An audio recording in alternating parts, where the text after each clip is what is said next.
வணக்கம். திசைகளின் 10 மணி செய்திகள். 9.5 million ringgit பண பரிமாற்றம். தொடர்புடைய நபரின் பெயரை பகிரங்கமாக வெளியிடுங்கள். PKR இளைஞரணி அதிரடி கோரிக்கை.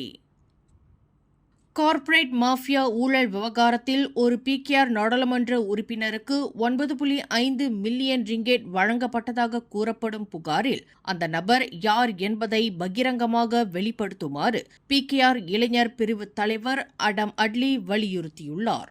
வெறும் மொட்டையான குற்றச்சாட்டுகளை முன்வைக்காமல் அந்த பணத்தை பெற்ற நபர் யார் என்பதை ஆதாரங்களுடன் நிரூபிக்க வேண்டும் என அவர் சவால் விடுத்துள்ளார். இத்தகைய ஆதாரமற்ற புகார்கள் PKR கட்சியின் நற்பெயரை கெடுக்கும் முயற்சி என்றும், உண்மையாகவே எந்தவொரு நாடாளுமன்ற உறுப்பினரும் தவறு செய்து இருப்பாரேயானால் கட்சி அதற்கு துணை போகாது என்றும் அவர் தெளிவுபடுத்தினார். இந்த விவகாரத்தில் தொடர்புடையதாக கூறப்படும் தொழிலதிபர் விக்டர் சின் சட்டத்தின் பிடியில் இருந்து தப்பிக்காமல் விசாரணைக்கு முழு ஒத்துழைப்பு அளிக்க வேண்டும் என அடம் அட்லி கேட்டுக்கொண்டார். முன்னதாக இந்த விவகாரத்தில் தனக்கு எவ்வித தொடர்பும் இல்லை என்றும், தன் மீது சுமத்தப்படும் புகார்கள் முற்றிலும் பொய்யானவை என்றும் அமைச்சர் ரவ்சி ரம்லி ஏற்கனவே மறுப்பு தெரிவித்திருந்தார். அப்படியென்றால் 9.5 மில்லியன் ரிங்கேட் பணத்தை பெற்ற அந்த PKR நாடாளுமன்ற உறுப்பினர் யார்? ஆதாரத்துடன் அவர் பெயர் அறிவிக்கப்பட வேண்டும் என்று அடம் அட்லி வலியுறுத்தியுள்ளார்.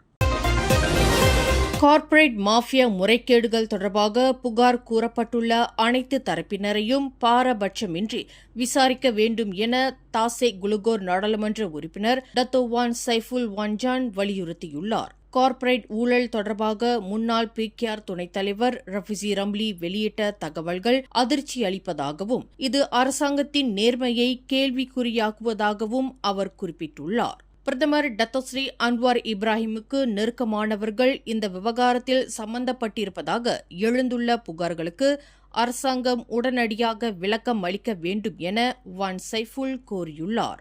இந்த ஊழலில் முக்கிய நபராக கருதப்படும் விக்டர் சின் இருக்குமிடம் தங்களுக்கு தெரியும் என உள்துறை அமைச்சர் டத்தோஸ்ரீ சைஃபுடின் நசிட்டியான் இஸ்மாயில் கூறியிருந்தும் அவரை ஏன் இன்னும் நாட்டிற்கு கொண்டு வரவில்லை என அவர் கேள்வி எழுப்பியுள்ளார். முறைகேடுகளில் தொடர்புடைய நிறுவனங்களுக்கு வழங்கப்பட்டுள்ள அனைத்து அரசு ஒப்பந்தங்களையும் விசாரணை முடியும் வரை உடனடியாக நிறுத்தி வைக்க வேண்டும் என்றும் அவர் வலியுறுத்தியுள்ளார். PKR கட்சியின் துணைத் தலைவர் பதவியிலிருந்து நூருல் இசா அன்வார் விலகிவிட்டதாக பரவும் தகவல்களை அக்கட்சி திட்டவட்டமாக மறுத்துள்ளது. நூருல் இசா ராஜினாமா செய்ததாக சமூக ஊடகங்களில் பரவும் செய்திகள் முற்றிலும் பொய்யானவை என்று கட்சியின் தகவல் தொடர்பு பிரிவு தலைவர் ஃபமி ஃபசீல் தெரிவித்துள்ளார். கடந்த ஆண்டு நடைபெற்ற கட்சி தேர்தலில் அப்போதைய பொருளாதார அமைச்சர் ரஃபிசி ரம்லியை தோற்கடித்து நூருல் இசா 2025-2028 தவணைக்கான துணைத் தலைவர் பதவியை கைப்பற்றினார். அந்த தேர்தலில் தோல்வியுற்றதைத் தொடர்ந்து ரஃபிசி ரம்லி தனது பதவியை ராஜினாமா செய்திருந்தார் என்பது குறிப்பிடத்தக்கது. சொந்த தாயார் மற்றும் வளர்ப்பு தந்தையாலேயே கொடூரமான முறையில் சித்திரவதை செய்யப்பட்டதாக நம்பப்படும் 8 வயது இந்திய சிறுமி தனவிதா என்கிற அட்சிகா சிகிச்சை பலனின்றி பரிதாபமாக உயிரிழந்த சம்பவம் அதிர்ச்சியை ஏற்படுத்தியுள்ளது. தைப்பிங் சுங்காய்மாஸ் பகுதியில் தனது தாயார் மற்றும் வளர்ப்பு தந்தையுடன் வசித்து வந்த அச்சிறுமி கடந்த சில மாதங்களாகவே தொடர் சித்திரவதைக்கு ஆளாகி வந்ததாக கூறப்படுகிறது. கடந்த மார்ச் 26ஆம் தேதி மதியம் 1:12 மணியளவில் தைப்பிங் மருத்துவமனையில் சிறுமி உயிரிழந்தார். மர நாற்காலியால் தலையில் தாக்கப்பட்டதாலும் கழுத்து எலும்பு முறிக்கப்பட்டதாலும் சுய நினைவை இழந்த சிறுமி சிகிச்சை பலனின்றி மாண்டார். சிறுமியின் உடலில் பலத்த காயங்கள் இருந்ததோடு கைகள் மற்றும் கால்களில் ஏற்கனவே ஏற்பட்ட பழைய எலும்பு முறிவுகளும் கண்டறியப்பட்டுள்ளன. இக்கொலை சம்பவம் தொடர்பாக சிறுமியின் 26 வயது சொந்த தாயார், 27 வயது 3வது வளர்ப்பு தந்தை மற்றும் வளர்ப்பு தந்தையின் பெற்றோர் என மொத்தம் 4 பேரை போலீசார் கைது செய்துள்ளனர் என்பதை தைப்பிங் மாவட்ட போலீஸ் தலைவர் ASP அப்துல் மலிக் இஸ்மாயில் உறுதிப்படுத்தினார். பாதுகாக்க வேண்டியவர்களே ஒரு பிஞ்சு உயிரை பறித்த இந்த சம்பவம் அப்பகுதியில் பெரும் சோகத்தையும் ஆத்திரத்தையும் ஏற்படுத்தியுள்ளது. கைது செய்யப்பட்ட நால்வரும் கொலை குற்றச்சாட்டுக்கான குற்றவியல் சட்டம் 302 பிரிவின் கீழ் தடுத்து வைக்கப்பட்டு விசாரணை செய்யப்பட்டு வருகின்றனர் என்று அவர் மேலும் கூறினார். பரிக்கத்தான் நேஷனல் கூட்டணியில் இணைவதற்கான அதிகாரப்பூர்வ அழைப்பிற்கு மாய்கா விரைவில் பதிலளிக்கவில்லை என்றால் அவர்கள் அந்த வாய்ப்பை நிராகரித்து விட்டதாகவே கருதப்படும் என அக்கூட்டணியின் பொதுச் செயலாளர் டத்தோஸ்ரீ தகியுடின் அசான் தெரிவித்துள்ளார். கடந்த மார்ச் 14ஆம் தேதி நடைபெற்ற கூட்டத்தில் எடுக்கப்பட்ட முடிவின்படி மார்ச் 23 அன்று மாய்காவிற்கு அதிகாரப்பூர்வ அழைப்பு கடிதம் அனுப்பப்பட்டது. மாய்கா கடந்த ஆண்டு நவம்பர் 15ஆம் தேதியே கூட்டணியில் இணைய விண்ணப்பித்ததற்கான ஆதாரங்கள் தன்னிடம் உள்ளதாக தகியுடின் கூறியுள்ளார். இருப்பினும் தாங்கள் அதிகாரப்பூர்வமாக விண்ணப்பிக்கவில்லை என்றும் தற்போது வரை பரிசான் நேஷனல் கூட்டணியிலேயே நீடிப்பதாகவும் மாய்கா தேசிய துணைத் தலைவர் டத்தோஸ்ரீ எம் சரவணன் அண்மையில் திட்டவட்டமாக தெரிவித்திருந்தார். பள்ளி விடுமுறை மற்றும் ஹரிராயா பெருநாள் கொண்டாட்டத்தை முடித்துவிட்டு பொதுமக்கள் தங்கள் இருப்பிடங்களுக்கு திரும்புவதால் இன்று காலை முதல் நாட்டின் பல முக்கிய நெடுஞ்சாலைகளில் போக்குவரத்து நெரிசல் அதீதமாக காணப்படுகிறது. மலேசிய நெடுஞ்சாலை வாரியமான LLM வெளியிட்டுள்ள தகவலின்படி வடக்கே பெர்மாத்தாங்பாவ் முதல் சுங்காய் துவா வரையிலும், தெற்கே ஜூரு ஆட்டோசிட்டி முதல் ஜூரு டோல் வரையிலும் வாகனங்கள் ஊர்ந்து செல்கின்றன. சாங்காட் ஜெரிங் முதல் கொலக்கங்சார் வரையிலான பகுதியிலும் நெரிசல் நீடிக்கிறது. தெற்கே சின்னாய் உத்தரா முதல் கூலாய் வரையிலும், புத்ரா மக்கோத்தா முதல் நீலாய் உத்தரா வரையிலும் போக்குவரத்து மந்தமாக உள்ளது. சிங்கப்பூர் ஜோஹோர் இடையிலான காஸ்வே பாலத்தின் இரு புறங்களிலும், அதாவது உட்லேண்ட்ஸ் முதல் சுல்தான் இஸ்கண்டார் கட்டிடம் வரை கடும் வாகன நெரிசல் ஏற்பட்டுள்ளது என்று LLM தெரிவித்துள்ளது. KLCC பகுதியில் சுற்றுலா பயணிகளை அச்சுறுத்தி பணம் பறிக்கும் சட்டவிரோத புகைப்பட தரகர்களை கட்டுப்படுத்த கூடுதல் CCTV கேமராக்கள் பொருத்தப்படும் என்று கூட்டரசு பிரதேசத்திற்கான பிரதமர் துறை அமைச்சர் ஹனாயோ தெரிவித்தார். அண்மையில் சுற்றுலா பயணி ஒருவர் தாக்கப்பட்டதைத் தொடர்ந்து அப்பகுதியில் பாதுகாப்பை பலப்படுத்த கோலாலம்பூர் மாநகர் மன்றமான DBKL மற்றும் போலீஸ் துறையுடன் இணைந்து இந்த முடிவு எடுக்கப்பட்டுள்ளதாக ஹனாயோ குறிப்பிட்டார். CCTV கேமராக்கள் மூலம் சட்டவிரோத செயல்களில் ஈடுபடுவோரை உடனுக்குடன் அடையாளம் கண்டு நடவடிக்கை எடுக்க முடியும் என்பதையும் அமைச்சர் தெளிவுபடுத்தினார். கடந்த சில நாட்களில் மட்டும் விதிகளுக்கு புறம்பாக செயல்பட்ட 18 புகைப்பட தரகர்களை போலீசார் கைது செய்திருப்பதையும் அவர் சுட்டிக்காட்டினார்.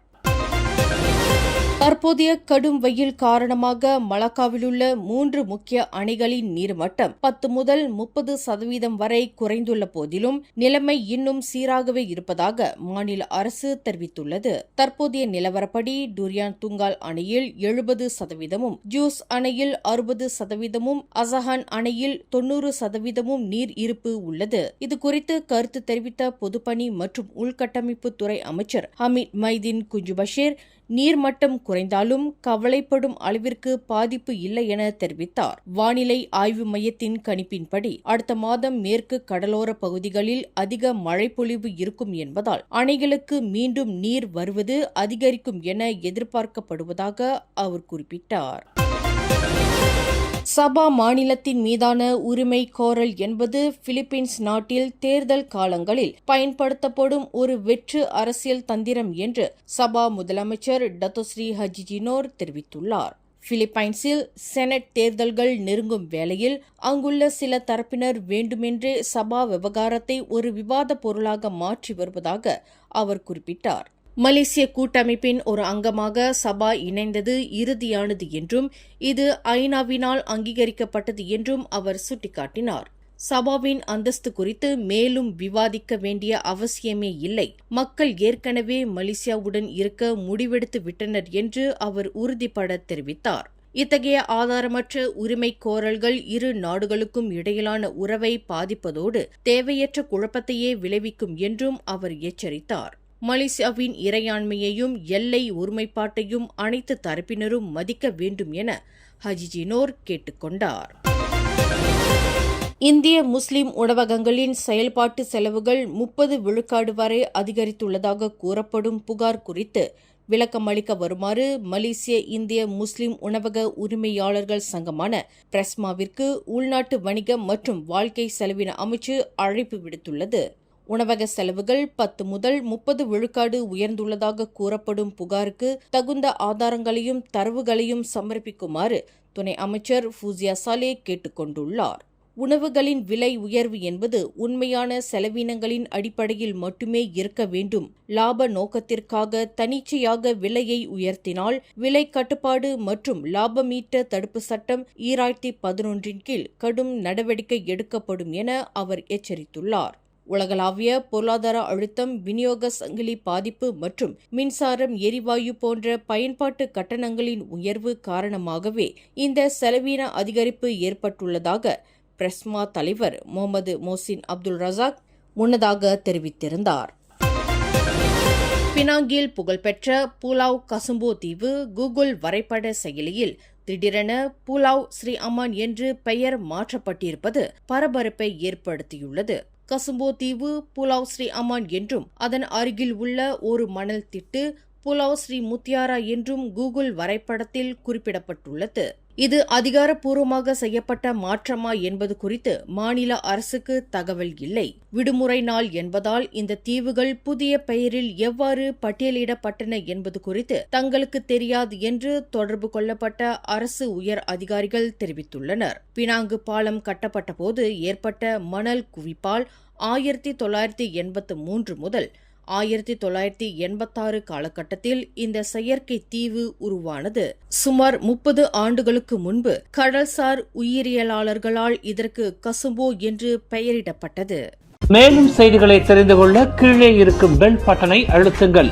உங்கள் மகிழ்ச்சியை வெளிப்படுத்த லைக் மற்றும் ஷேர் செய்யுங்கள்.